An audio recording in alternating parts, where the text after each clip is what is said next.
नमस्कार दोस्तों, मैं डॉक्टर संजीव कुमार एक बार पुनः उपस्थित हूँ अनुस्वार मंच पर। और आज के हमारे अतिथि हैं माधव कौशिक जी, जो साहित्य अकादमी के उपाध्यक्ष भी हैं और एक जाने माने साहित्यकार। तो आज हम उनकी साहित्यिक यात्रा पर पड़ताल करेंगे और देखते हैं कि क्या क्या नई चीजें हमें सीखने को मिलती हैं। स्वागत है सर। नमस्कार। नमस्कार डॉक्टर साहब। हम इस परिचर्चा में, इस विचार विमर्श में आपकी साहित्यिक यात्रा के बारे में जानना चाहते हैं कि कैसे कैसे आपने शुरू किया और कैसे कैसे आपने नए सोपान पार किए। तो लाजमी तौर पर पहला सवाल यही बनता है कि साहित्यिक यात्रा आपकी कब और कैसे और किसकी प्रेरणा से प्रारंभ हुई? संजीव जी, मेरा ये मानना है और ये सच भी है, जो साहित्य है उसका पहला अगर कोई बीजारोपण होता है तो पारिवारिक परिवेश से ही होता है। जी जी जी। मेरे पिताश्री अध्यापक थे जी उर्दू के, बड़े विद्वान जिनको कहना चाहिए। जी सर। वो पढ़ते लिखते थे और मेरी माता जी वो बड़ी धार्मिक विचारों की थी, पढ़ती रहती थी वो भी। जी। तो जब आँख खुली तो एक तरह से घर में किताबें किताबें थी। बहुत सारी पत्र पत्रिकाएं उस समय आती थी, धर्म, हिंदुस्तान, चंपक, नंदन, ये सब। तो वो पहला माहौल तो परिवार से प्राप्त हुआ। जी जी जी। घर में पिताश्री को पढ़ते देखा, माता जी को पढ़ते देखा। फिर एक और दूसरा ये भी हुआ कि उस परिवेश में कुछ एक ऐसा भी था कि घर में जो आने वाले लोग थे, जी अब अध्यापक के घर में जो भी लोग आएंगे, पढ़े लिखे लोग आएंगे, जी जी। चर्चा परिचर्चा सुनने का अवसर मिलता था। तो एक ललक सी, ये क्या होता है कैसा। तो सबसे पहला बीजारोपण तो परिवार से हुआ और उन्होंने एक तरह से प्रेरित भी किया साहित्य के प्रति। जी अच्छा संजीव जी, एक और आपको बात बताऊं। जिस समय मेरा जन्म जैसे 1954 में हुआ था और पिताजी की हमारी बदलियां गांव में होती रहती थी, जी। उस समय मनोरंजन के साधन घरों में नहीं थे, सीमित थे, बहुत सीमित थे। सीमित। बस मेरे ख्याल में पूरे मोहल्ले में हमारे यहाँ एक छोटा सा ट्रांजिस्टर होता था।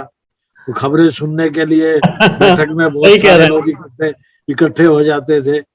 तो पत्र पत्रिकाओं के अतिरिक्त और पुस्तकों के अतिरिक्त और कोई मनोरंजन का साधन भी नहीं था। साधन भी नहीं था। तो शब्द से पहला परिचय और पहला प्यार वो उसी परिवेश में हुआ जो आगे चल के काम आता है। सही है।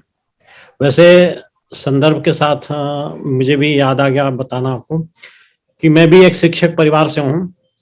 मेरे पिताजी लेक्चरर थे हिस्ट्री के और मदर जो है ना वो हेडमिस्ट्रेस थी।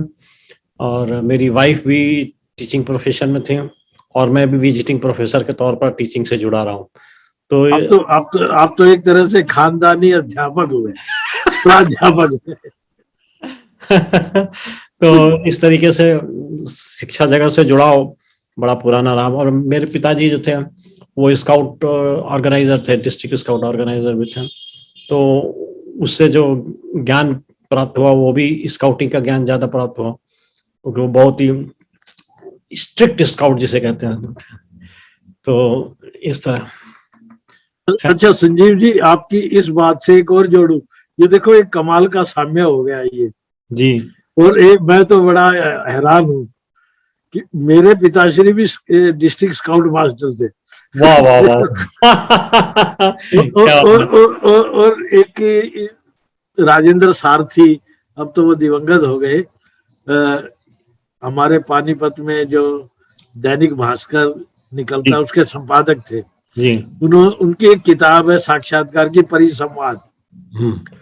उस परिसंवाद में उन्होंने मेरा भी इंटरव्यू किया है। तो उसमें मैंने वो उस स्काउटिंग का मैंने एक वो दिया, उदाहरण दिया। अच्छा। मेरे पिताजी टीचर होने के साथ साथ थोड़े से सामाजिक कार्यकर्ता और सामाजिक समाज से जुड़े कुछ ज्यादा ही थे और बड़ी ललक थी कि उन गाँव में ही वो जाते थे जिन गाँव में अक्सर लोग अपनी ट्रांसफर करवाने से बचते थे। वो तो मेरा जो बचपन है वो हरियाणा के, तब तो संयुक्त पंजाबी था, बड़े पिछड़े इलाकों में हुआ है। ओ, महेंद्रगढ़ के कनीना में हुआ है, बोंद में हुआ है। तो एक बार क्या हुआ कि डिस्ट्रिक्ट स्काउट मास्टर के पास बहुत सारी वर्दियां आती थी। जी जी। तो उन्होंने देखा वो वर्दियां बहुत ज्यादा थी, इतने बच्चे नहीं होते थे। बोंद गांव में तब वो थे। तो एक बार घूमते हुए उन्होंने गांव के पालियों को देखा खेतों से वापस लौटते हुए। उन्होंने देखा कि उनके कपड़े जीर्ण शीर्ण अवस्था में है। उन्होंने एक बच्चे को बुला के कहा तुम मेरे घर आना, और उन्होंने उसको निकर और कमीज वो जो स्काउट वाली थी वो दे दी। उस बच्चे ने बाकी सब मित्रों को बता दिया। तो एक वक्त ऐसा आया जब गांव के जितने हाली पाली थे वो सब स्काउट की ड्रेस में घूमते थे। वाह। तो अध्यापकों ने पिताजी की शिकायत कर दी। तो डिस्ट्रिक्ट हेडक्वार्टर से उनके खिलाफ इंक्वायरी आ गई, और जिसने शिकायत की उसने लिखा कि साक्ष्य देने की कोई आवश्यकता नहीं है, जब आप गांव में पैर रखेंगे आपको जो भी सारे स्काउट मिल जाएंगे, स्काउट की ड्रेस में मिलेगा। तो उस समय के जो शिक्षा अधिकारी थे वो इंक्वायरी पे आए, और पिताजी को इस बात का पता चल गया था सब होने वाला है जी। तो जब वो इंक्वायरी कमेटी बैठी तो उन्होंने पहले ही अपने जेब में से त्याग पत्र निकाला, भाई मैं स्काउटिंग का अपना काम छोड़ता हूँ, ये संभालिए। स्काउटिंग में मुझे तो यही शिक्षा दी गई थी कि भाई समाज सेवा करनी है। उन्होंने ये नहीं कहा था स्कूलों की सेवा बच्चों की करनी है। हाँ, समाज में तो सब शामिल है। और कहता आपने बच्चे 100 हैं और आपने 1000 ड्रेस भेज दी, तो ये सारी की सारी कीड़े खा रहे थे, मैंने तो इनका सदुपयोग किया है। अगर आपको अच्छा नहीं लगा तो मैं त्याग पत्र देता हूँ इनसे। तो जिला शिक्षा अधिकारी इतने प्रभावित हुए, उन्होंने वो त्याग पत्र भी उनका फाड़ा, और वो मेरे ख्याल में अब तक उनके मित्र रहे। तो उनकी वो जो संघर्षशीलता की विचारधारा है। अब कई बार सोचता हूँ कि वो साहित्य के जो सरोकार है ना, ये डॉक्टर साहब ये बचपन से ही हो जाते हैं, बचपन से हो जाता है। तो वो जो इस तरह का जो हमें मिला वो सरोकार अब भी है। और ये संस्कार छूटते नहीं आसानी से, छूटते नहीं। अब भी बहुत सारे मित्र मुझे कहते हैं कि आपके कविता में, गजलों में, कहानियों में गांव का परिवेश आता है। तो 10वीं तक मैं जिन गांव में रहा और एक तरह से उन गांव की विपन्न स्थिति देखी, किसानों को देखा, तो मेरे मन में वो जो चित्र हैं वो इतने जबरदस्त हैं, वो निकलते नहीं। चाहे हम अब महानगर में रह रहे हैं, आप भी सुप्रीम कोर्ट तक महाराज पहुंच गए, लेकिन हमारे मन में वो जो गांव की छवि है, वो संघर्षशील खेतों में काम करता हुआ किसान है, वो उसका बड़ा योगदान। तो ये एक तरह से जो आपने पूछा ना, तो असली प्रेरणा यहाँ से हुई। असली प्रेरणा यहाँ से, ठीक है। मैंने शुरू के 10 साल गांव में बिताए सर, और कविता लेखन का जो काम है वो वहीं से शुरू हुआ, इसलिए मेरी प्रारंभिक कविताओं में ग्रामीण पर्यावरण, ग्रामीण अंचल की सब बातें दिखती सारी। अच्छा, मैंने 10वीं गांव में की। अच्छा। 10वीं करने के बाद भिवानी वेस्ट कॉलेज में जब मैं आया, बेसिक हमारा जो मूल शहर है भिवानी है, डिस्ट्रिक्ट हेडक्वार्टर, अब तो तब तो नहीं था जी। तो उस समय भिवानी का माहौल बड़ा साहित्यिक था। आप अंदाजा लगाइए कि उस शहर में एक अदबी संगम होता था जी। पहले आज की तरह नहीं था। अब तो उर्दू के लोग अलग रहते हैं, हिंदी के अलग, पंजाबी वाला उनको नहीं जानता, वो उनको नहीं जानते। पहले छोटे कस्बों में एक ही अदबी संगम होता था, हिंदी, उर्दू, पंजाबी, सारे लोग, बुजुर्ग लोग सुनाए। और वो जो बड़े लोग थे, सीनियर लोग थे, वो एक तरह से वो एक जिसको कहना चाहिए ना, वो एक एलिमेंट्री नॉलेज भी देते थे जी। मुझे ये जो छंद का ज्ञान हुआ है जी, भिवानी अदबी संगम से हुआ है जी। तो उस समय सतराम सिंह खुमार वहीं थे, उर्दू के जाने माने शायर। राज्य कवि उदय भानु हंस वहीं थे, बीडी कालिया वहीं थे, और विजेंद्र गाफिल, कैलाश शाही, ये इतने बड़े लोग थे। तो जब मैं प्रेप में था, मैं तभी से उस साहित्य संगम में जाने लगा, और एक तरह से मेरा प्रशिक्षण बड़ा रिगरस हुआ, और मुझे समझाने वाले, बताने वाले, तो परिवार का वो जो बीजारोपण था, वो उस परिवेश ने भी मुझे बहुत कुछ दिया। मजबूत किया। तो वहां से ग्रेजुएशन करने के बाद, पोस्ट ग्रेजुएशन करने के बाद, पहले अंग्रेजी एमए, उसके बाद बीएड किया। मैं खुद 5 साल टीचर रहा। अरे वाह। भिवानी में। तो उसके बाद मेरा सिलेक्शन हुआ सेंट्रल स्कूल में, ईटानगर में जी। लेकिन उन्हीं दिनों मेरा सिलेक्शन केंद्रीय सरकार की सेवा में भी हो गया और मैं फिर चंडीगढ़ आ गया। चंडीगढ़। तो यहाँ कार्यालय महालेखाकार का जो हिंदी कक्ष था, उसकी एक पत्रिका है अंकुर, उसके संपादकीय विभाग में जुड़ा और एक तरह से वो साहित्य का पूरा जीवन, मैं ये मान के चलता हूँ कि बचपन से लेके और अब तक वो साहित्यकारों में ही व्यतीत हुआ। ईश्वर ने रोजगार भी ऐसा दे दिया जो शब्द से जुड़ा हुआ था, साहित्य से जुड़ा हुआ था। उसके बाद चंडीगढ़ साहित्य अकादमी का मैं सचिव रहा 2000 से। फिर उसके बाद रिटायरमेंट के बाद वाइस चेयरमैन रहा। तो एक तरह से पूरा जीवन कलमकारों की सोबत में बीता है, आप जैसे लोगों के साथ रह के। तो ये एक, मैं तो ये मानता हूँ कि प्रकृति ने मुझ में अनुकंपा की कि उसी एक ही तरह के माहौल में रहने का अच्छा असर ये हुआ कि आपको पढ़ने लिखने के माहौल से कभी ऐसा नहीं हुआ कि अलग होना पड़ा, मुझे अलगा होना। मैं आपको अपनी लाइब्रेरी दिखाता हूँ। ये जो ऊपर से देख रहे हैं ना, ये सारी किताबें मेरी लिखी हुई हैं। क्या बात। अब तक जिन लोगों ने इंटरव्यू लिए थे वो सब के सब पत्रकार थे। पहली बार कोई बड़ा साहित्यकार बातचीत कर रहा है, संवाद कर रहा है, तो अच्छा भी लग रहा है। तो मैंने 75 में 1975 में शुरू किया था, मतलब पहला प्रकाशित हुआ था कविता। खैर, हम वापस आते हैं अपने प्रश्नों पर कि आपकी पहली रचना कविता थी या कहानी थी, और कैसे प्रकाशित हुई, कब प्रकाशित हुई, कहाँ से आपका प्रकाशित साहित्य का जीवन शुरू हुआ? जब मैं भिवानी में मैट्रिक करके आया 69 में, वेस्ट कॉलेज भिवानी में। जी सर। तो उस समय हमें पढ़ाने वाले भी बड़े रचनाकार थे जी। उस समय हिंदी के head of department doctor Baijnath single थे, बड़े अच्छे आलोचक भी और कथाकार भी जी। और एक पत्रिका निकलती है, अभी शायद निकलती हो, उस कॉलेज की, भवानी नाम से। तो उसमें मेरी पहली कविता छपी थी सन 1969 में। तो मुझे अब भी याद है, जब वो कविता बैजनाथ सिंगल जी के पास गई, तो उससे पहले मैं आदमी संगम की मीटिंग्स में जाने लगा था जी, और थोड़ा बहुत लिखने भी लगा था जी। तो उन्होंने मुझे खास तौर पे बुलाया, मेरे से कहते हुए ये कविता तुम्हारी है? मैं हाँ सर मेरी है। कहता यकीन नहीं होता कि कोई प्रेप का बच्चा इतना बढ़िया लिख सकता है, और मुझे संदेह हुआ, इसलिए बुलाया मैंने आपको। फिर मैंने उन्हें बताया कि मैं ऐसे आदमी संगम की मीटिंग्स में भी जाता हूँ और ये सब लोग वहाँ होते हैं, उनके सानिध्य में थोड़ा पारिवारिक परिवेश के बारे में बताया। वो मेरे पिताश्री से भी परिचित थे।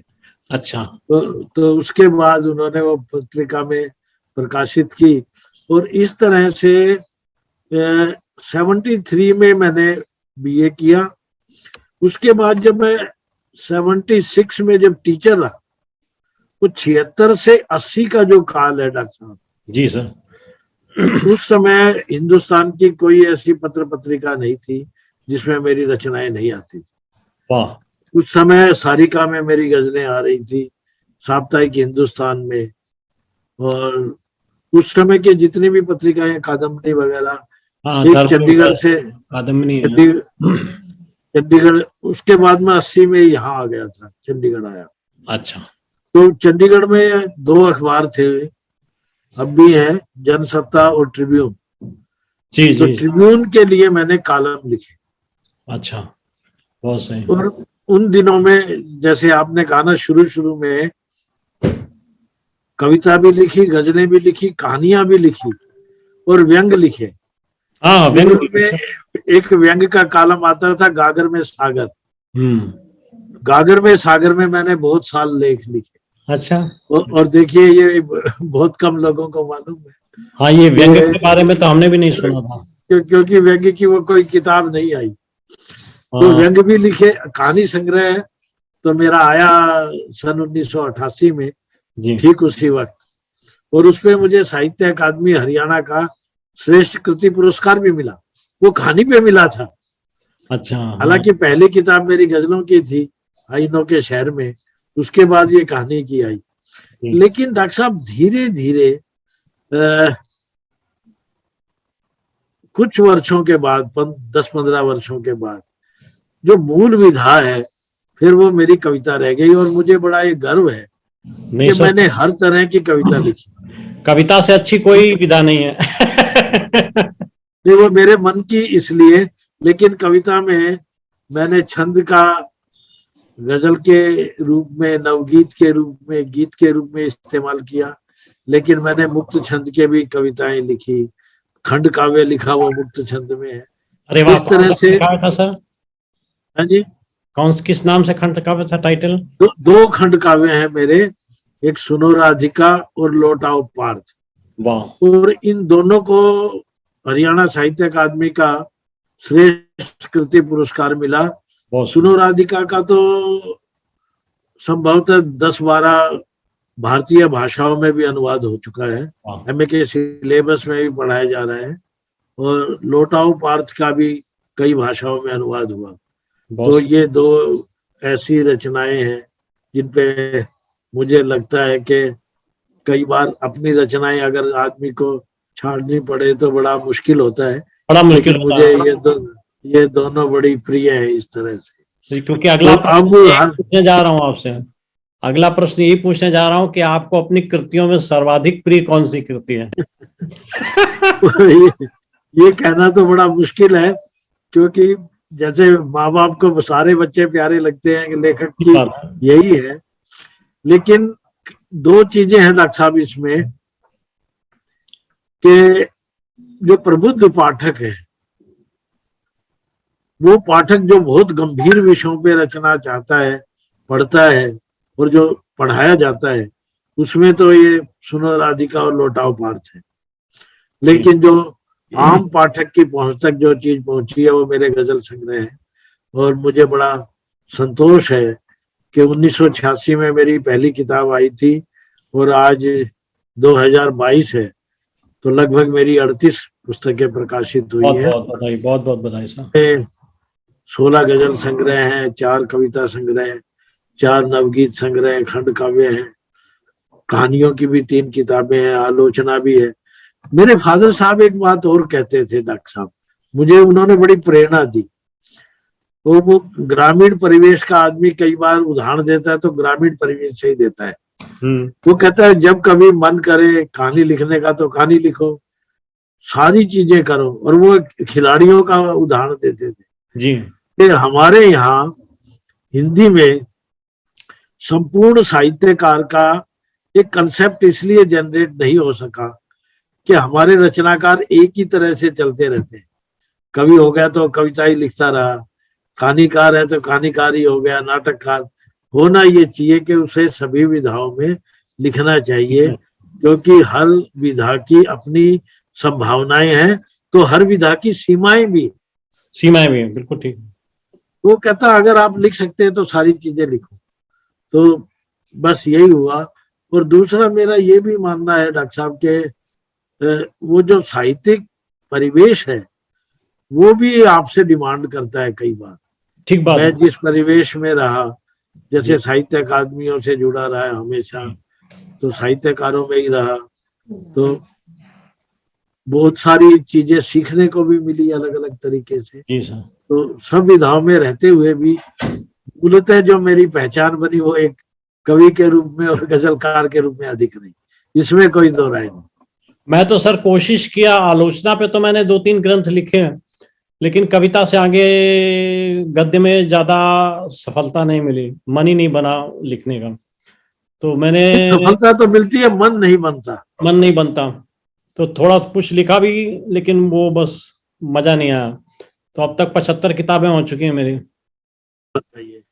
अच्छा संजीव जी, मैंने एक बात और अनुभव की है कि जिस विधा में आपका मन रमता है, आपका असली उसी में आएगा। असली उसी में आता।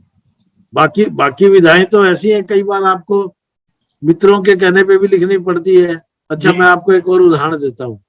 चंडीगढ़ में जब दैनिक भास्कर शुरू हुआ जी। तो उन्होंने मुझे एक कॉलम दिया, और आप हैरान रहेंगे, मुझे कॉलम व्यंग्य कविता का दिया।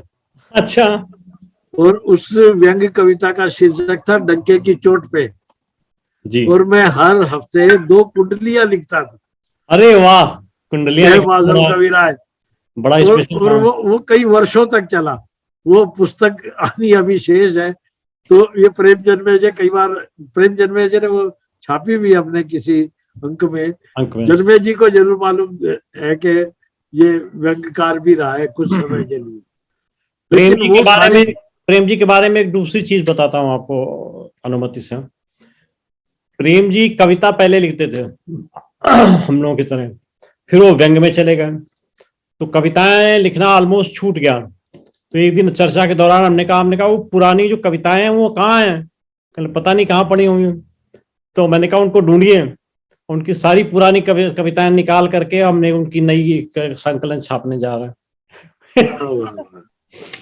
हमने कहा जो आपने अभिव्यक्त कर दिया वो पब्लिक मटेरियल है, उसे आप रोक नहीं सकते, बिल्कुल पब्लिक बिल्कुल। डोमेन में जाना ही चाहिए। नहीं, वो पब्लिक डोमेन में जान। अच्छा, जब बच्चे हमारे छोटे थे तो मैं बच्चों को कई बार मुझसे कहते कविता सुनाओ, तो मैं ऐसे कविता बना के सुनाने लगा।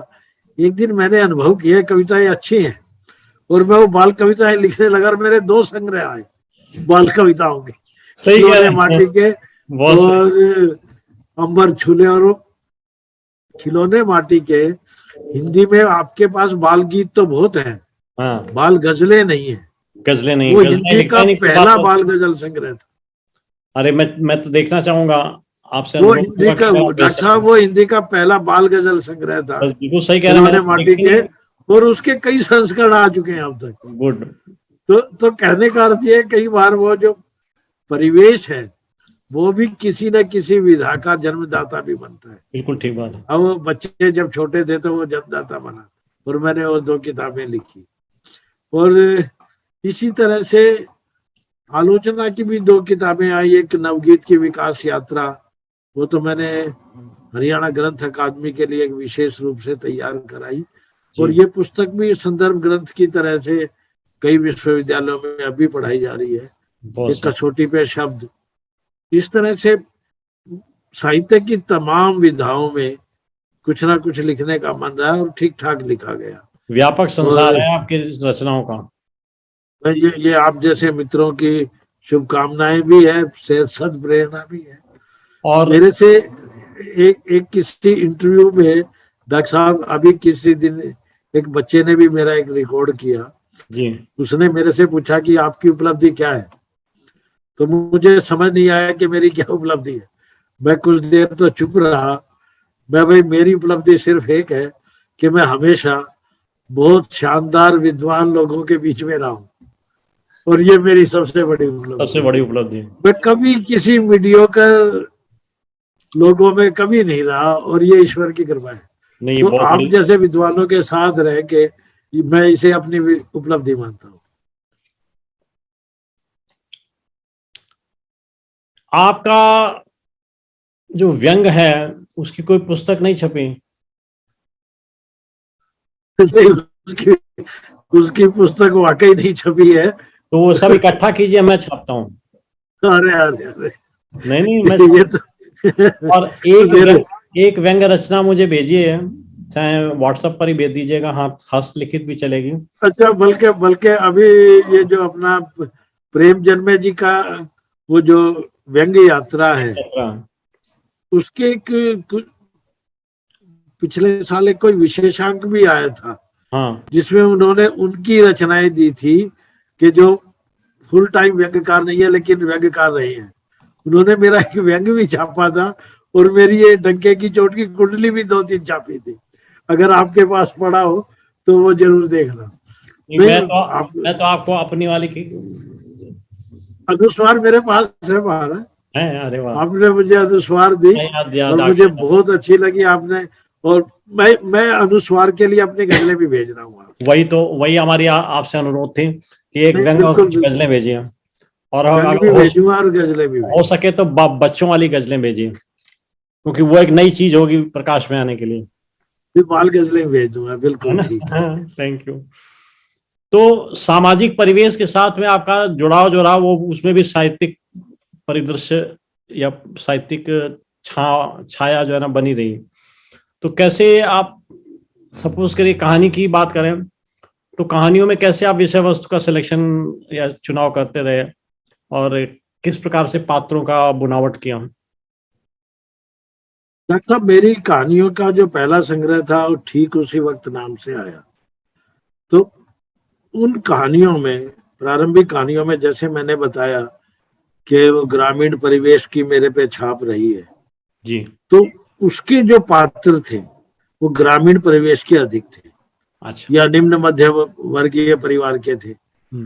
उस कहानी संग्रह में सन 1986 तक की कहानियां हैं, जो 88 में वो प्रकाशित हुई, उसे श्रेष्ठ कृति का पुरस्कार भी मिला।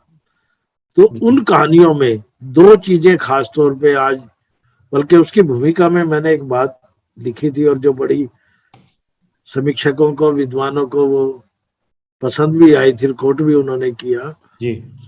उसमें मैंने लिखा था कि मेरे लिए कहानी लिखना जो बात कहनी चाहिए थी लेकिन कही नहीं गई, जो होना चाहिए था लेकिन हुआ नहीं, वो मेरी कहानियों का कथ्य है। ये ये बड़ी यूनिक चीज आपने बताई। होना कुछ चाहिए था लेकिन समाज में हुआ कुछ। तो मैंने कहानी में वो दर्शाने की कोशिश की है जो होना चाहिए था, ठीक बात। जो जिन पात्रों ने कहा नहीं लेकिन कहना चाहिए था, मैंने वो भी शामिल किया। सॉरी। तो इस वजह से वो कहानियां थोड़ी सी, अच्छा, उन कहानियों का अनुवाद भी हुआ। अभी अच्छा। मेरी एक पुस्तक आई, माधव कौशिक की प्रतिनिधि कहानियां, उसका अनुवाद पंजाबी में भी हुआ है, उर्दू में भी हुआ है, उड़िया में भी हुआ है। अरे तो वाह। इन मेरी कहानियों का अनुवाद हुआ और बड़ा एक्सटेंसिवली अनुवाद हुआ है। तो उसके पीछे वो समाज के वो ऐसे पात्र हैं जो मेरे सामने हैं, जिनके साथ मैं जिया हूँ, रहा हूँ। बस ये जरूर है कि वो बिल्कुल यथार्थ होते हुए भी कल्पना जोड़नी पड़ी, क्योंकि जो नहीं हुआ, होना चाहिए था, उसको भी दर्शाना था। जी। तो एक तरह से वो यथार्थवादी होते हुए भी कहीं ना कहीं आदर्शवादी। ऐसा जरूर है कि उसमें आदर्श का जो पुट है वो है हर जगह। वेरी। अच्छा, दूसरा डॉक्टर साहब, कुछ कहानियों में जब मैं चंडीगढ़ आया, एक ग्रामीण परिवेश का आदमी जब बहुत बड़े महानगर में आता है तो एक तरह से वो छटपटाता भी है, उसका बहुत दिन तक दिल भी नहीं लगता। ठीक बात है। वहां का वो जो महानगरीय माहौल है वो उसके अनुकूलन तो होता नहीं है उसका, तो कई बार मिसफिट भी होता है वो। तो मेरी एक कहानी है वेटिंग लिस्ट। मैं अपने बच्चे के एडमिशन के लिए गया था, उसका वेटिंग लिस्ट में नंबर आया। जिस तरह का वो प्राइवेट पब्लिक स्कूलों में ढोंग होता है, वो शिक्षा नहीं है, उद्योग है, इसमें कोई दो राय नहीं। तो उन कहानियों में ऐसा कुछ भी आया।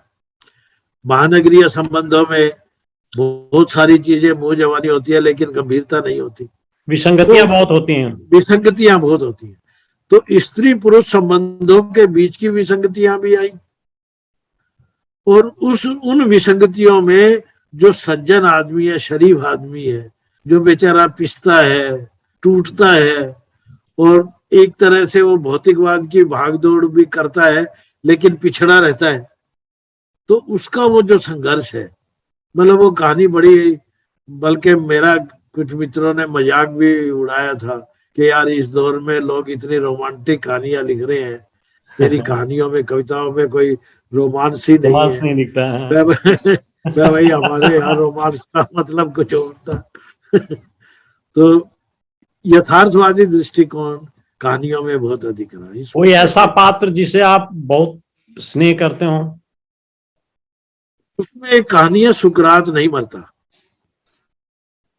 वो मराठी में जो मेरी कहानियों का अनुवाद हुआ है उसका टाइटल भी उन्होंने इसी तरह का लिखा, सुकरात नहीं मरता, मराठी में। वो डॉक्टर साहब एक असली पात्र की कहानी है। अच्छा। भिवानी में एक धांधु नाम का, जैसे हर शहर में होता है, लोग उसे पागल समझते हैं, वो घूमता रहता है सड़कों पे, लेकिन सच में उसकी बातें विद्वतापूर्ण होती है। वो भविष्यवाणियां करता है, अरे खा पी लो, तुम्हारा समाज ऐसा होने वाला है, ऐसा खून खराबा होगा, ऐसे कॉलेज में बच्चे होंगे। और वो सारी चीजें बड़ी, थोड़ा सा उसमें कल्पना का भी पुट है, लेकिन वो सुकरात नहीं मरता।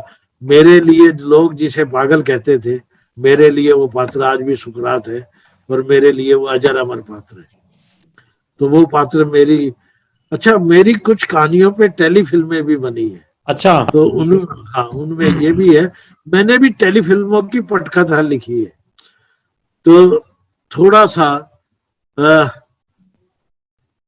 हालांकि वो पटकथा लिखते हुए आदमी को विजुअल का ध्यान ज्यादा रखना पड़ता है, तो थोड़ा सा वो पाठ भी परिवर्तित हो जाता है, सेलुलाइट पे लाने के लिए कुछ करना पड़ता है, लेकिन बेसिक प्रेरणा वही हुई है। तो एक वो पात्र मेरा ऐसा पात्र है जो आज भी कथाकारों को भी, आलोचकों को भी, अनुवादकों को भी वो बड़ा प्रभावित करता है।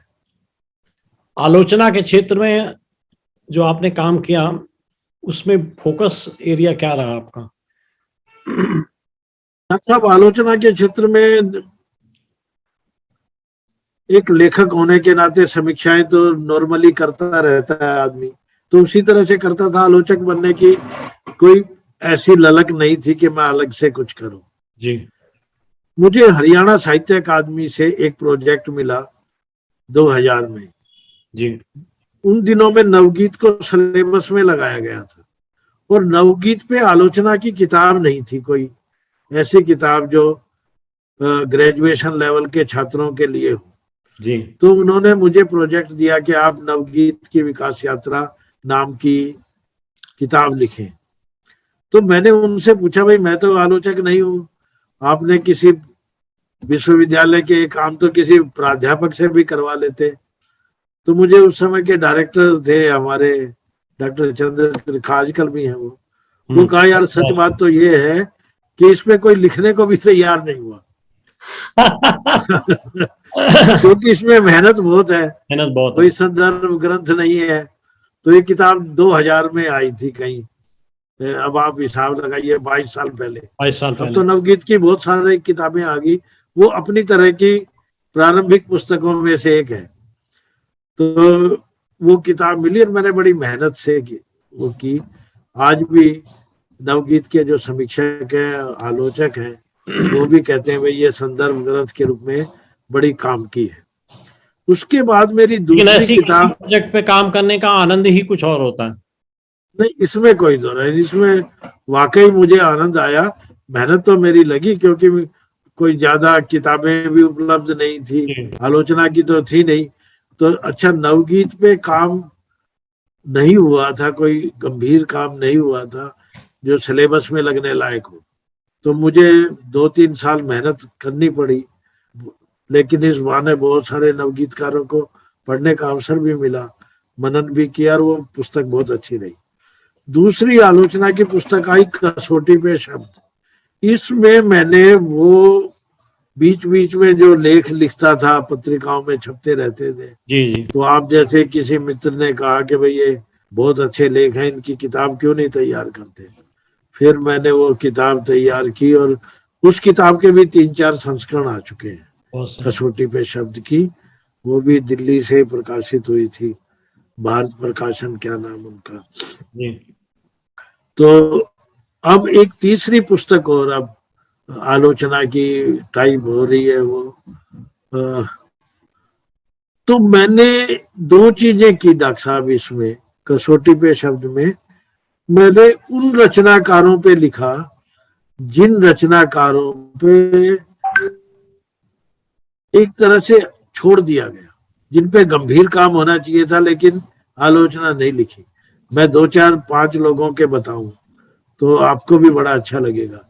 दिल्ली में डॉक्टर विनय थे जी। डॉक्टर विनय की कविता यात्रा पे वहां लेख है, नरेंद्र मोहन की लंबी कविताओं पे लेख है, सुनीता जैन पे लेख है, अरे वाह। नीरज पे लेख है, केदारनाथ सिंह पे है, तिवारी जी पे लेख है, और नवगीतकारों में शंभुनाथ सिंह पे है, शंभुनाथ सिंह भाई। और राजेंद्र गौतम पे है। जिन लोगों ने सच में काम किया था, लेकिन वो बड़े आलोचकों की दृष्टि से लाइमलाइट में छूट नहीं गए आए। थे। उसमें मैंने गजल पे, नवगीत पे वो भी अलग से लेख लिखे। तो कहने का मतलब ये है, और उसकी भूमिका में मैंने स्पष्ट किया कि मैं महादेवी पे, उस पे एक लेख है, भुवनेश्वर पे है। अब महादेवी को जिस तरह से पढ़ाया जाता है, हरिवंश राय बच्चन पे है, जिनका सम्यक मूल्यांकन ही नहीं हुआ। सही भाई बात। हमने जो मान के, भाई ये तो मधुशाला के रचनाकार है, लोगों ने मधुशाला के अतिरिक्त कुछ देखा ही भाई नहीं, नहीं, जबकि जब उनका अवदान बहुत है, बहुत अवदान है, बहुत अवदान है। बहुत अवदान। तो मैंने उन पे लेख लिखे हैं, तो जो एक तरह से, और मुझे अच्छा भी लगा ये काम करके। अब वो जो तीसरी आलोचना की किताब आ रही है, उस आलोचना की पुस्तक में भी मैं उन्हीं रचनाकारों पे, उन्हीं विधाओं पे बात करने की कोशिश की है जिनको अमूमन छोड़ दिया जाता है, बहुत सुंदर। ताकि वो चीजें भी किसी तरह केंद्र में आ सके। इस संग्रह का या इस पुस्तक का ग्राहक मैं बन जाता हूँ। मेरा सौभाग्य रहेगा। आप और मैं एक ही रास्ते के सहयात्री हैं, और ये बड़ा सहयोग है, बड़ा अच्छा भी लगा कि आपसे मित्रता तो है ही है, तो एक तरह से आप जो कहेंगे मैं करने को तैयार हूँ। नहीं, बिल्कुल, आप हमारे लिए रिजर्व कर लीजिए। बिल्कुल बिल्कुल बिल्कुल। देखिए, जब मेरा एक और मानना है, शब्द की गरिमा और उसकी महिमा को अक्षुण्ण केवल वही प्रकाशक रख सकता है जो स्वयं एक रचनाकार है, और बड़ा रचनाकार। बड़ा तो नहीं, लेकिन हाँ, रचना नहीं, जिसकी 75 किताबें, वो बहुत बड़ा है, वो हमसे बड़ा है। अच्छा, दूसरे एक और बात है संजीव जी, जो आम दुकानदार है उसके लिए प्रॉफिटेबिलिटी है, उसके लिए साहित्य कमोडिटी जैसा भी आजकल ठीक भाई बाजार है, लेकिन वो दृष्टि आपकी नहीं हो सकती, हो ही नहीं सकती। मैं कई बार मजाक में कहता हूँ कि कुछ प्रकाशकों के लिए जो साहित्य है वो तो एक जिन्स है, जिन्स के लिए तो एक कमोडिटी है, उसने बेचनी है। हमारे लिए तो पैसा जो साहित्य आपके लिए तो वो एक शब्द का भंडार है, वो एक ज्ञान का भंडार है। आपके लिए वो जो पूजा की चीज है, उनके लिए वो व्यवसाय की चीज है। सर, एक चीज आपको इंटरेस्टिंग बताऊं, मैं, जैसा आपको याद होगा, शायद बात हुई थी, मैं बजाज ग्रुप में एग्जीक्यूटिव डायरेक्टर था। तो मैंने 56वें वर्ष में प्रवेश करते ही वीआरएस ले लिया कि अब आगे के 10 साल मेरे साहित्य के लिए रहेंगे। अब देखिए, आपकी जगह कौन व्यक्ति ऐसा करेगा? तो अच्छा, इसके लिए मैं आपके परिवार को भी साधुवाद देता हूँ। हाँ, नहीं, मेरी वाइफ ने साथ ही साथ वीआरएस ले लिया, हम दोनों मिलके काम कर रहे हैं। अच्छा, एक बात और बताऊं भाई, वो बड़ी अच्छी सी बात निकली। जब मैं 10वीं में गांव में पढ़ता था, जी सर, अब आप अंदाजा लगाए पुरानी पीढ़ी के लोग किस तरह के होते थे। जी सर। मेरे पिताश्री के मित्र वही थे, साथ ही घूमते फिरते थे सारा दिन। तो एक दिन बातों में उन दोनों में तय हो गया, और मेरी शादी उन्हीं मित्र की पुत्री शकुंतला, जो मेरे से 1-2 साल पीछे थी। बहुत सारे लोगों को अभी ये संदेह होता है कि ये लव मैरिज है, जबकि उस जमाने में लव मैरिज जैसी कोई चीज नहीं थी। अब एक तरह से साथ पढ़े, और परिवार का ये इतना बड़ा सहयोग होता है संजीव जी, सारे लेखन में। अगर मेरा ये अनुभव है, अगर आपका परिवार साथ नहीं है तो आप बड़ा नहीं लिख सकते। आप नहीं कर सकते। मेरे सारे बच्चे लेखक हैं, मेरा बेटा इंजीनियर है लेकिन लेखक है। अरे वाह, उसके दो किताबें आई। बेटी ऑस्ट्रेलिया में, वो भी लेखिका है। सबसे छोटे वाली बेटी पीआर है, वो भी पत्रकार है, लेखिका है। कहने का आपके जीन सबको चले गए। पता नहीं मेरे जीन या बुजुर्गों के जीन चले आ रहे हैं जो ट्रांसमिट हुए हैं। तो मतलब जो एक तरह से सुबह से लेके शाम तक पुस्तकें ही पुस्तकें, सही है। चर्चा होती है तो इसी तरह की होती है। तो उसका फायदा ये होता है कि जो आप अपना 100% उस काम में देते दे हैं। सकते हैं। तो ये मेरे लिए एक बड़ी सुखद रही। आपसे अगर मैं राय लूं कि ये अनुदित साहित्य का विकास उतनी तेजी से क्यों नहीं हो पा रहा है जितना होना चाहिए? दो चीजें डॉक्टर साहब, जैसे साहित्य अकादमी के उपाध्यक्ष होने के नाते मैं दो चार चीजें आपको जरूर बताना चाहूंगा। जी हमारी साहित्य अकादमी 24 भाषाओं को देखती है जी। और साहित्य अकादमी से अब तो मैं वाइस प्रेसिडेंट हूँ। 2008 से 2012 के बीच में मैं सदस्य भी था और कुछ वर्षों के लिए जब तिवारी जी वाइस प्रेसिडेंट बन गए थे तो मैं हिंदी बोर्ड का कन्वीनर भी रहा। जी तो हमारा संस्थान अकेला ऐसा संस्थान और प्रकाशक है, साहित्य अकादमी हिंदुस्तान का सबसे बड़ा प्रकाशक है बिल्कुल ठीक बात है। जो 24 भाषाओं में किताब छापता है और हमारी लगभग 18 घंटे में एक किताब छप जाती है। अरे तो वाह। 24 भाषाओं की वो जो पुस्तकें हैं, सबसे ज्यादा अनुवाद का जो कार्य है वो साहित्य अकादमी ने किया। बिल्कुल सही कह रहे हैं, बिल्कुल सही कह रहे हैं। और वो इतना पाए का अनुवाद है क्योंकि जो किताबें पुरस्कृत होती हैं लगभग उन्हीं किताबों का हम 24 भाषाओं में अनुवाद करवाते हैं। जी वही किताबें छपती हैं, आती हैं। तो साहित्य अकादमी ने तो अनुवाद का काम बहुत करवाया जी। और सारी भारतीय भाषाओं में करवाया, अंग्रेजी समेत करवाया। हाँ लेकिन कोई संस्थान चाहे कितना बड़ा क्यों ना हो, ये देश है बहुत बड़ा ठीक बात है। जिसकी 130-40 करोड़ आबादी है, जिसके पास 24 भाषाएं हैं, तो उसके लिए बहुत सारा काम भी होना चाहिए। लेकिन हिंदुस्तान के प्रकाशकों ने इस दिशा में कम काम किया। दो लोगों का तो मैं उदाहरण देना चाहूंगा। हिंदी में भारतीय ज्ञानपीठ ने अनुदित साहित्य बहुत छापा है। जी भारतीय भाषाओं का साहित्य अकादमी के पश्चात अगर किसी ने प्रकाशन किया है तो वो भारतीय ज्ञानपीठ ने किया। जितनी बड़ी किताबें 24 भाषाओं की थी वो इनाम भी देते हैं उन्हीं किताबों का। लेकिन वो जो अनुवाद है वो केवल हिंदी में है। वो भारतीय भाषा का लेते हैं, हिंदी में प्रकाशित करते हैं। जी अब कुछ एक दशक से अनुवाद की स्थिति थोड़ी सी परिवर्तित हुई जब कुछ बड़े प्रकाशक भी इसमें आए। पेंगुइन है, जैसे हार्पर एंड कॉलिंस है। अब पेंगुइन ने जितनी अंग्रेजी की बड़ी पुस्तकें थी, अमिताभ घोष से लेके और नायपाल तक, अब आप देखेंगे वो बहुत सारी किताबें अंग्रेजी से हिंदी में आई हैं। इसी तरह हार्पर एंड कॉलिंस ने भी अंग्रेजी से हिंदी में करवाई है। लेकिन जिस बड़े देश में जितना अनुवाद का कार्य होना चाहिए, मेरा ये मानना है कि जो राज्य सरकारें हैं और राज्य सरकार की जो ग्रंथ अकादमियां हैं उनकी की ओर से इस काम में कमी रही। अगर वो ग्रंथ अकादमियां भी ये काम कराती तो हमारे पास बहुत ज्यादा होता। एक प्रोजेक्ट आया था भारत सरकार का, उसमें ट्रांसलेशन ब्यूरो का बनाने का आइडिया था और वो ट्रांसलेशन ब्यूरो थोड़ा सा काम भी कर रहा है। मैसूर में हमारा, बंगलोर में साहित्य अकादमी का एक हमारा विंग है, ट्रांसलेशन विंग। तो दक्षिण भारत की भाषाओं से, उत्तर भारत की क्लासिकल भाषाओं से, उससे हम अनुवाद करवाते हैं, लेकिन वो भी हमारी साहित्य अकादमी का है। तो मेरा ये मानना है कि बाकी जो प्रकाशक, आप जैसे बड़े प्रकाशक हैं और प्रकाशन गृह हैं, उन्हें भी ये काम करना चाहिए और करवाना चाहिए।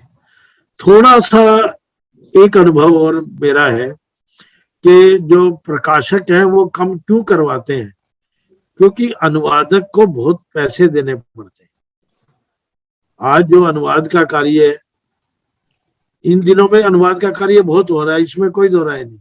और अभी पिछले 3 महीने पहले साहित्य अकादमी ने अनुवाद के पुरस्कार दिए दिल्ली में। उस दिन मैंने अपने वक्तव्य में एक बात कही कि आने वाला दशक अनुवादकों का होगा, क्योंकि ये जो संचार क्रांति का युग आया है, कंप्यूटराइजेशन हुआ है, उस कंप्यूटराइजेशन ने अनुवाद की सीमाएं इतनी खोल दी है कि अब कोई सीमा ही नहीं है। सही कहा। वैसे सर एक छोटा सा सप्लीमेंट मैं ऐड करना चाहूंगा आपकी अनुमति से। इंडिया नेटबुक्स ने अपने सहयोगी एनजीओ बीपीए फाउंडेशन के साथ मिलकर एक स्कीम अनाउंस की हुई है कि चयनित अनुदित पुस्तकों पर वो प्रकाशन के लिए ग्रांट देगी। तो हम तकरीबन 20 किताबों के लिए ग्रांट के लिए ऑलरेडी उसमें प्रावधान कर चुके हैं। दूसरी चीज ये है कि हमारी इंडिया नेटबुक्स ने एक अनुदित साहित्यकार को हर वर्ष एक पुरस्कार देने का भी सेटअप किया हुआ। ये तो बहुत आपने बहुत बड़ा काम किया, तो क्योंकि अनुदित साहित्य को प्रोत्साहन देने का इससे बड़ा कोई जरिया भी नहीं है। तो आपने बड़ा काम किया। अच्छा, इसमें एक बात और जोड़ना चाहूंगा, यात्रा बुक्स ने भी और अनुवाद परिषद ने भी, इन्होंने भी बहुत अच्छा काम किया है और वो लगातार कर रहे हैं। लेकिन बात यह है कि जिस मात्रा में, जिस संख्या में मौलिक साहित्य लिखा जा रहा है, अनुदित साहित्य की गति उसके अनुपात में थोड़ी सी कम है, जो ज्यादा होनी चाहिए। ठीक बात है।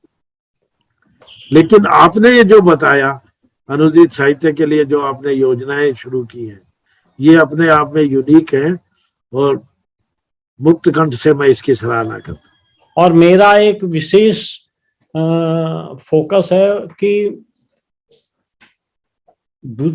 और भाषाओं से हिंदी में अनुवाद, वो 251 वाली किताब मोटी वाली, और भाषाओं से हिंदी में अनुवाद तो एक पक्ष है, हिंदी से अन्य भाषाओं में अनुवाद को प्राथमिकता दी जानी चाहिए, क्योंकि हिंदी में इतना साहित्य उपलब्ध है। प्रेमचंद मलयालम में उपलब्ध नहीं है, आपके फणीश्वरनाथ रेणु तेलुगु में उपलब्ध नहीं है।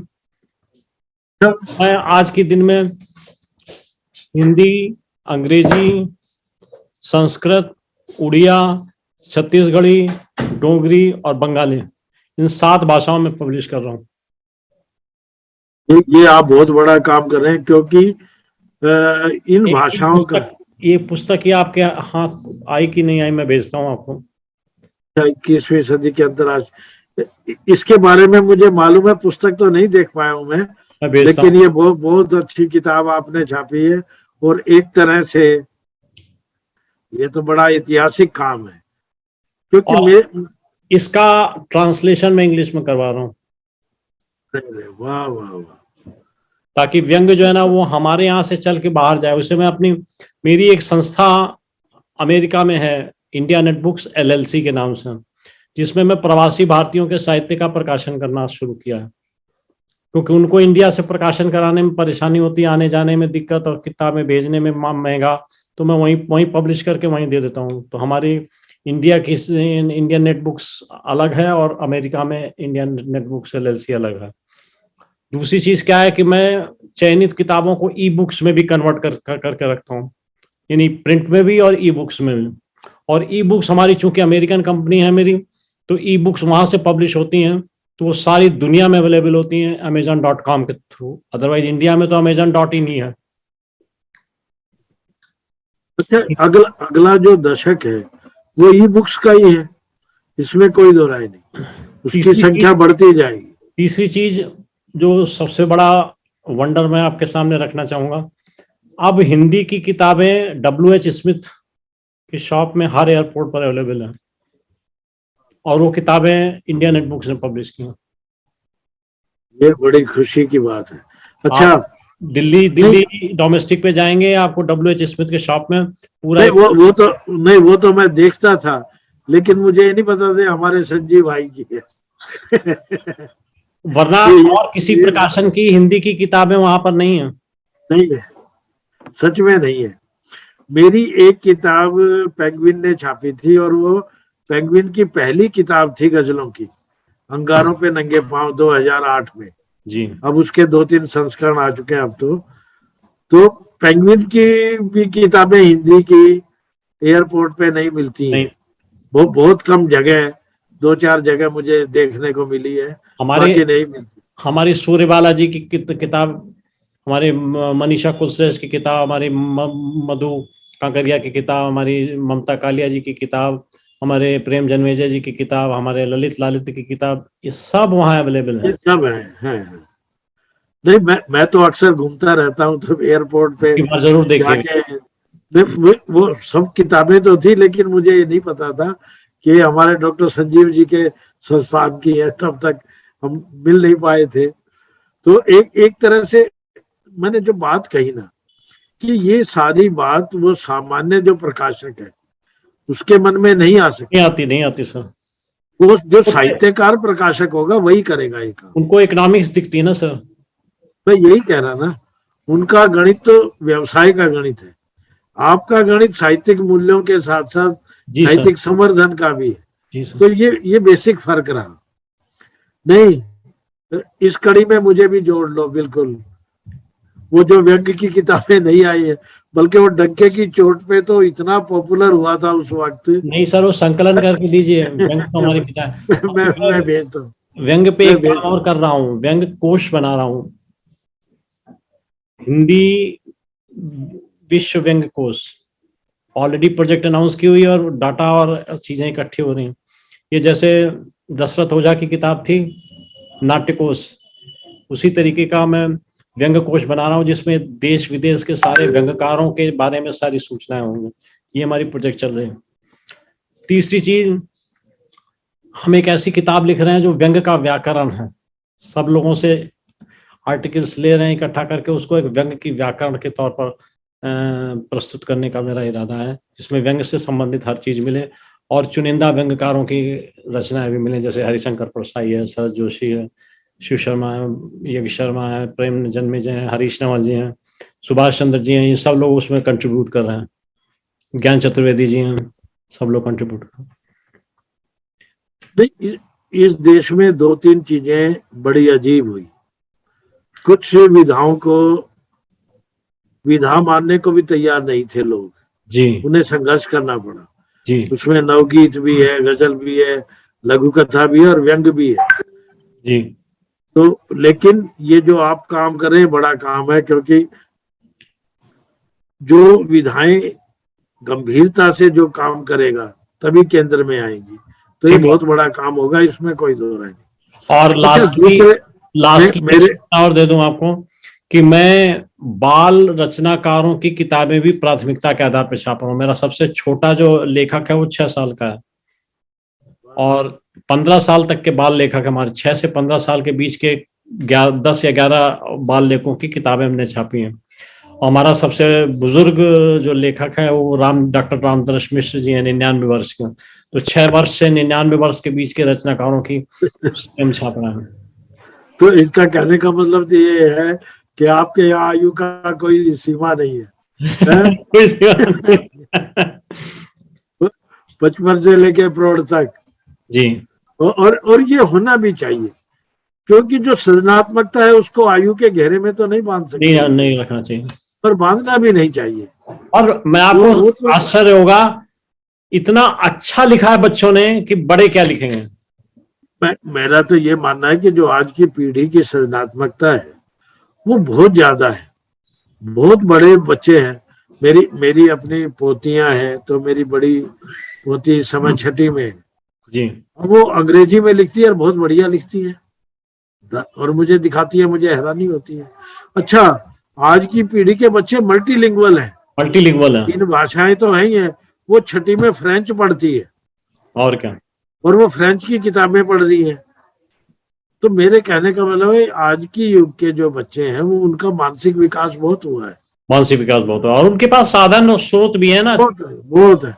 हमारे पास जो साधन अधेड़ उम्र में आए थे उनको पैदा होते ही मिल गए। जी। तो तो ऐसा इससे बहुत करते हैं, बड़ी बात। तो ऐसा करते हैं सर, अब थोड़ा आगे बढ़ाते हैं, नहीं तो आप कहोगे बहुत सकते हैं, बहुत टाइम ले लिया। अरे आपके साथ बात बात वो पता ही करते नहीं चला सर। पता ही नहीं चला। तो आप अभी ठीक कह रहे थे कि जो पता नहीं चलेगा समय का। एक्चुअली मैंने इंटरव्यू को विचार विमर्श के तौर पे रखा है आपस ऐसा ही होना चाहिए, में। संवाद। बाकी वो यस, मोनोटोनस या मैकेनिकल मेरे को थोड़ा तो पसंद नहीं बिल्कुल आता। नहीं, जब चीजें एकेडमिक हो जाती हैं तो नष्ट भी हो जाती हैं। तो हम आपसे ये जानना चाहेंगे कि आजकल साहित्य बहुत लिखा जा रहा है, आप देख रहे हैं, लेखकों की कोई कमी नहीं है और साहित्य की भी कोई कमी नहीं है, और सोशल मीडिया ने उसको काफी ज्यादा मौका भी दिया है, लेकिन पाठकों के जुड़ाव उतने नहीं हो पा रहे हैं। ऐसा क्या कारण हो सकता है? पाठक संख्या की वृद्धि के लिए क्या करना चाहिए? दो चीजें हैं इसमें डॉक्टर साहब।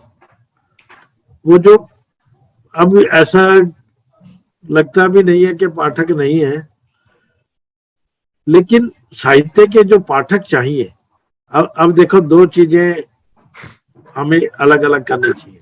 जी। अब वो जो सामान्य पाठक था, उस पाठक की जो अभिरुचि है वो सारी की सारी उसका मोबाइल पूरी कर देता है। या ये तो है। उस मोबाइल पे जितने ऐप्स हैं, अब वो कविता कोश खोलेगा और कविता कोश में हजारों कविताएं हैं, हजारों कवि हैं, हजारों किताबें हैं, उनको पढ़ लेगा, कहानी पढ़ लेगा, सामान्य लेखक भी उसमें डालता रहता है। हर तरह की चीज हम जैसे लोग जो पुस्तक के लिए पुस्तकालय जाते थे, पुस्तकों की दुकान पे जाते थे, उसको जरूरत ही नहीं। उसको उस हथेली में उसके मोबाइल ने प्रोवाइड करवा दी। तो जो उसकी तसल्ली है वो तो हो गई, उसकी जो इच्छा पूर्ति है, जो उसकी ललक थी, वो उसके घर में पूरी हो गई। जी। दूसरी एक बात है, जो गंभीर पाठक है, वो गंभीर पाठक, अब देश में देखो साक्षरता बहुत है, पहले साक्षरता इतनी नहीं थी तो पढ़ने वाले भी थे, लेकिन हमारे यहाँ जो मैं अनुभव कर, जैसे मैं साहित्य अकादमी का उदाहरण दूं, हमारी साहित्य अकादमी की किताबें बहुत कम कीमत की होती हैं, और हम पिछले वर्ष हमने 8 करोड़ की किताबें बेची हैं। 8 करोड़ की किताबें बेची। तो ये हम नहीं मान सकते कि किताबें बिकती नहीं है। कई बार ऐसा होता है हमारे यहाँ, ऐसा होता है कि हमारे यहाँ पिज्जा की तो डिलीवरी की एक चेन है, पुस्तकों की डिलीवरी चेन हम नहीं बना पाए। हाँ। वो जो समाज है उसने खाने पीने के लिए तो अपना बजट रख दिया जी, लेकिन उसने पढ़ने के लिए बजट नहीं रखा। हाँ, ये तो ऐसा ही बात है। उस पुस्तक संस्कृति को बनाने के लिए इस देश में भी दादा कुछ एक राज्य ऐसे हैं जिनमें पुस्तक संस्कृति है। जी। केरल का मलयालम का समाज है, केरल का है, बंगाल का है। तमिल में जिस लेखक को हमने नावल पे पुरस्कार दिया, मुझे उसका नाम अचानक याद नहीं आ रहा, 3 दिन में उसकी 10,000 नावल की प्रतियां बिकी। वाह। 10,000। जब राव साहब ने मुझे सूचना दी मैं चौंक गया। 3 दिन के अंदर अंदर 10,000। गजब। यही हालत बंगाल में है। उड़िया में बहुत किताबें बिकती हैं, उड़िया में भी काफी बिकती हैं। ये जो हमारा हिंदी का पाठक समाज है ये थोड़ा कंजूस है। उसमें पुस्तक संस्कृति बहुत कम होती जा रही है। जी। उसको बढ़ाने की आवश्यकता है, लेकिन वो समाज कुछ ज्यादा बड़ा है, 12-15 राज्यों में फैला हुआ है, तो किताबें तो हिंदी की ज्यादा बिकती हैं, लेकिन जिस अनुपात में बिकनी चाहिए उतनी नहीं बिकती। एक पुस्तक को चर्चित करने के जो अंग्रेजी वालों को ढंग आते हैं वो हिंदी वालों को नहीं आते सर। अंग्रेजी के प्रकाशक एक मीडियोकर किताब की भी पब्लिसिटी करके एक हफ्ते में 10,000 किताबें बेच देते। जी, लेकिन हिंदी का जो प्रकाशक वर्ग है वो वो 100 ऐसा तक नहीं पहुंचने में आ जाता। आ जाता है। दूसरा एक और कारण है, एक हमारी मानसिकता है। किसी लाइब्रेरी में जब खरीद होती है, मैं बहुत सारी लाइब्रेरी कमेटियों का मेंबर, जी, अंग्रेजी की किताब अगर 200 पन्नों की है और अगर उसकी किताब 500 रुपए है तो कमेटी के लोग उसको रख लेंगे। लेकिन हिंदी की किताब की अगर 500 की कीमत है तो उसको 4 बार सोचेंगे रखें या ना रखें। तो ये जो मानसिकता है इसको भी बदलने की आवश्यकता है। अच्छा, दूसरा एक और है, कुछ जो संस्थान जो पुस्तक संस्कृति में बढ़ावा देने वाले हैं, एनबीटी बहुत अच्छा काम कर रहा है, इसमें कोई दो राय नहीं। दूरदर्शन पे एक प्रोग्राम आता था, पत्रिका, हाँ साहित्यिक प्रोग्राम था। जी, साहित्यकार जाते थे, परिचर्चा होती थी, नई पुस्तकों के बारे में बात होती थी, वो तो नई सब बंद हो गया। पुस्तकों की समीक्षा है, वो बंद हो गया। अब इतने बड़े चैनल से बंद हो गया तो उसमें हिंदी की किताबें आती थी, लेकिन जो क्षेत्रीय भाषाओं के चैनल है उनमें साहित्य और साहित्यकार दोनों की उपस्थिति है। चल रहा है, बिल्कुल सही कह रहे हैं। लेकिन ये हिंदी बेल्ट में नहीं। अब हम पुरस्कार देते हैं तो जो छोटी भाषाओं के रचनाकार हैं वहां के अखबार, क्षेत्रीय अखबार पूरे पूरे सप्लीमेंट निकालते हैं, लेकिन हिंदी में कोई सप्लीमेंट नहीं आएगा। सप्लीमेंट नहीं। वही जो आपने बात बताई ना कि बहुत अधिक व्यवसायीकरण साहित्य का, ये बड़ा गलत है और इसने हमारी नई पीढ़ी को वो साहित्य से थोड़ा सा काट रखा है। जी, अब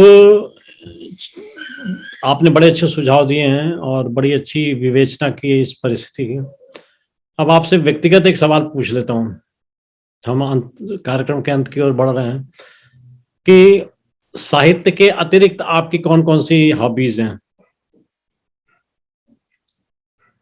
साहित्य के अतिरिक्त जो हॉबीज है वो साहित्य की ही है।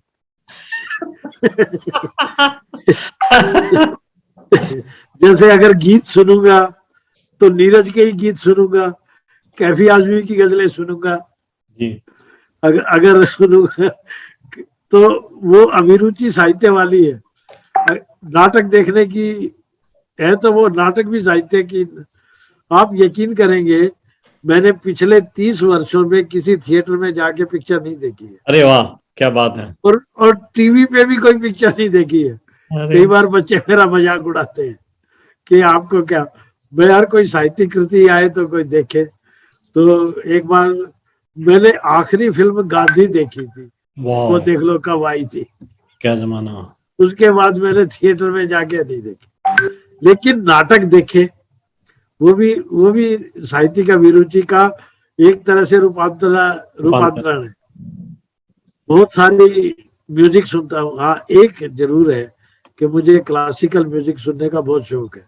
वाह। और आपको अच्छे बचपन में सीखने की भी कोशिश की थी, थोड़ा बहुत आता भी है, तो वो शौक जरूर बरकरार है।